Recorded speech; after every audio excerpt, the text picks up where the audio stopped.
Starting to get more parts in for the T5R build. I got the CAMS in today. I'm going to talk a little bit about those. And my JE pistons should hopefully be coming in next week. Today's Thursday, so I'm hoping they should ship next week, and maybe I'll have them by next weekend and I can show you guys them. But I want to show you these CAMS. They're actually really cool and very unique. So here they are. They are machined from solid. They're not cast.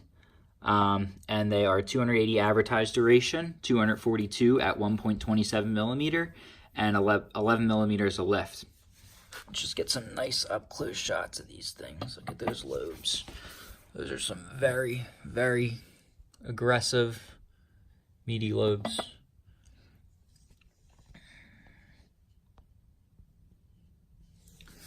Really nice cams. But what's really, really unique about these is that they actually have a 34 millimeter base circle and a solid lifter profile. Unlike my old cams over here, which are KM 280s, same exact specs, but these are using hydraulic lifters and a hydraulic head. What I've now switched to is solid lifters. And in order to make that work, you have to switch to a 34 millimeter base circle on the cam, which is what the RN solid lifter heads use. And here's one of these solid lifters. If I can get it out, these things are a pain.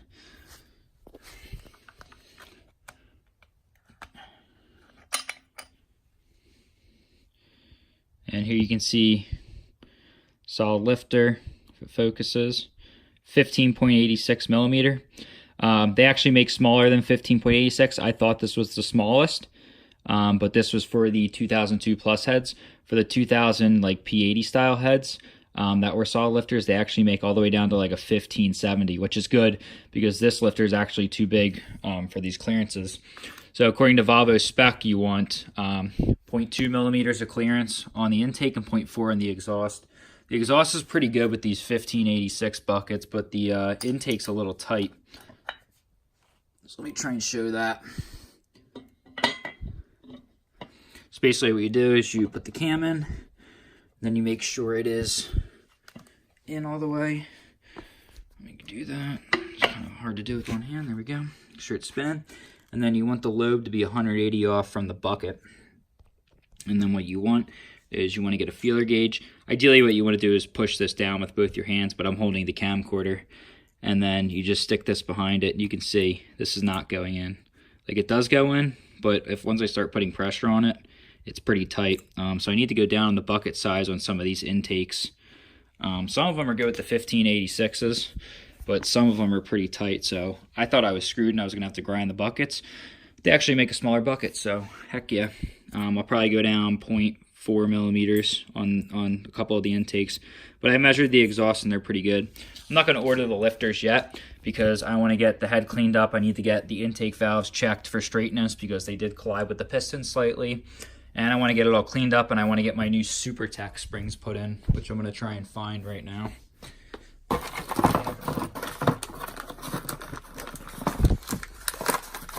Second. So here are my new Super Tech dual titanium springs and retainers. These things are really, really meaty. These will be for sale on my website for all 20 or 16, 20, and 24 valves, both 6 and 7 millimeter valve stem heads. The 6 millimeter valve stem heads are the RNs, and the ends are the 7 millimeter, basically hydraulic and solid. And let me pull this out real quick. And you can see these fit in there real nice. I have my old Auto Tech springs in here. These things are great. These are a great Beehive single spring for those who want to run, rev more of on a budget. I've had these things up to 8,500, 9,000, no problems at all. But those things fit in there great. So pretty happy with those. Let's throw one of the buckets on it, make sure the buckets fit.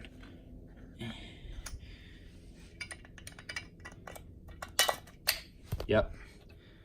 So obviously that's depressed as more because the valve's not in there, but yeah, those fit in there great. We can maybe see back here. So you can kind of see them in there.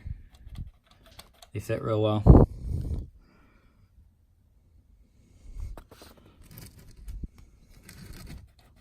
No problems at all. So yeah, those are going to be some sweet springs.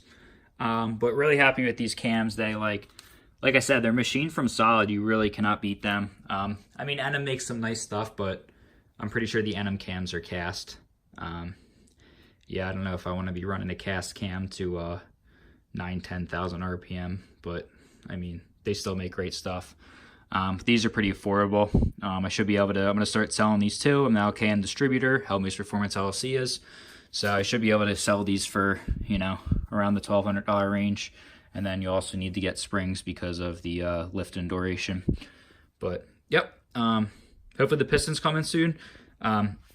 Another thing why I switched to solid lifters other than RPM is I want to be able to limit oil to the head. So these holes right here are actually only present on the end cylinder heads. The RNs do not have them because they have the solid lifter. And the reason they need those is to provide the hydraulic lifter with oil. You can see those holes.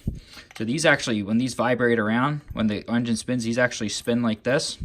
And they'll line up with that hole, and that'll pressurize these lifters to make sure this pumps up and make it solid, but really it's hydraulic. So these are a 3.5 millimeter hole. So I'm simply going to tap these with an M3 tap, like an M3 by 0.5 or M3 by 0.6, whatever it is. And then I'm going to put in like those little set screws with the Allen key. So I'll basically screw those in, and that's going to stop oil from coming out these holes here and filling up all this with oil, because it's not needed anymore on the solid lifter, because, you know, the solid lifter doesn't have those holes because it's solid. It doesn't need oil. So that's what I'm doing with the head. This is obviously fully ported and polished. I guess we can show some of this. Maybe I'll just make this a video about the cylinder head and we can save the pistons. Let me get this damn thing out of the way. But this thing is aggressively ported. So this is an 850 cylinder head. This is an end cylinder head, but obviously I had heavy port work done on it. And they turned it into the RN port shape. So very aggressive porting. Really some big ports.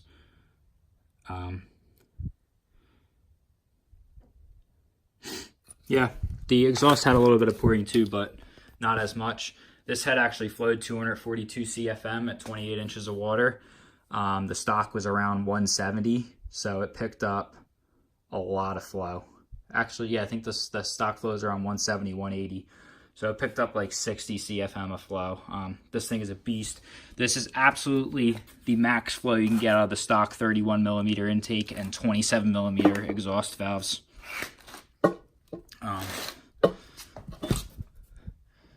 Yeah, you can see these are pretty white from the detonation that was occurring on my last engine build. But this head's been through hell, and it is held up. So I'm gonna keep using it. It's a great cylinder head. This thing just makes the car pull all the way to like 9,000 RPM.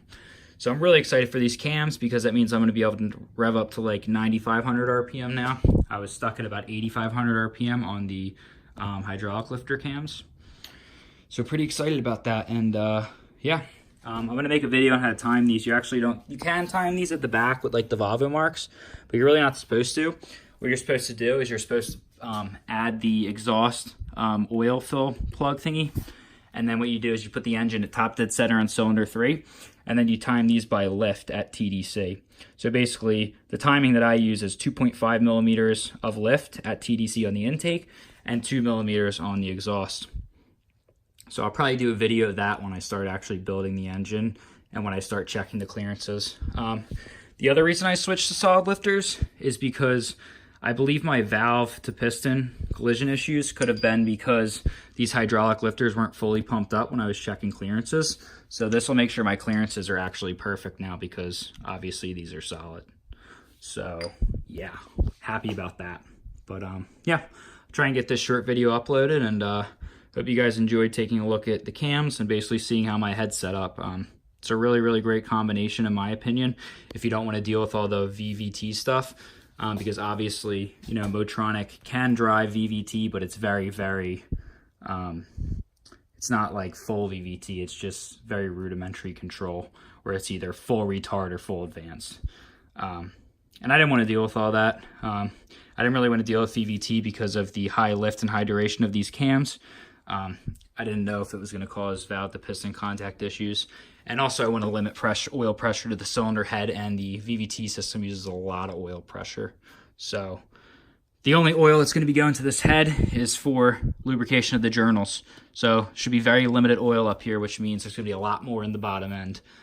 You know, when I'm doing really high engine acceleration pulls that suck the pan dry quick. So short video on the cams. Again, these things came out really nice. Really happy with them. I'm going to have these for sale on my website soon. Obviously not this solid lifter conversion, unless you guys want it, but it's going to be the standard stage 1, 2, 3 for the VOLVO 850 end cylinder head, and stage 1, 2, 3 for the dual VVT RN heads, like for the S60R and S60 and 2000 cars. And also, they can make 4 and 6 cylinder too, which is going to be sweet. So, yep. It's a little short video on the cam, so hope you guys enjoyed it, and I'm going to keep waiting for these pistons, and I cannot wait to show you guys these things. These things are going to be bad to the bone, really. These are some cool pistons, but that's it for now.